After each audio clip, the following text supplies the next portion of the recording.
Meneja, mambo vipi? Mzima wewe? Habari za kazi? Kibukila mkubwa wege kichwa hilo. Habari za kazi? Kazi na kuhusu nini? Kuna sikia unataka kuacha kazi. Nini tatizo unataka kuacha kazi? Usinichekeshe mie. Nilitaka nishangae. Mtu kichwa kama sikulubasi. Utafanya kazi kweli wewe? Unaweza kufanya kazi? Umeshindwa kufanya kazi za mama ntilie na kuja kwenye maofisi au wewe ni mpelelezi? Kaka samahani, mimi sija kufanya kazi ya kanisa hapa. Wafanyakazi wenu wanalia njaa. Toka mkajana mjawalipa mshahara. Hawajatatua changamoto zao. Kila siku wanafanya kazi kama punda usiku na mchana. Mimi hii kazi imenishinda, bora tu niache kazi. Umefanya kazi siku 2 ushaanza kuulizia mshahara. Je, ungefanya kazi mwezi mzima usingeanza kuulizia jinsi ya kupandishwa cheo? Kichwa kama ugali wa moto. Umetushtukia na ungefanya kazi sidhani kama tukikulipa mshahara. Bora nikaendelea kuuza sambusa barabarani kuliko kufanya kazi kwenye kampuni la hovyo.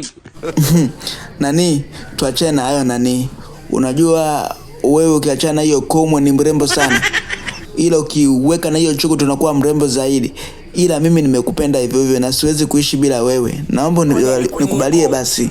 Nimeolewa na nina mume wangu na tuna watoto 12. Usinisumbue.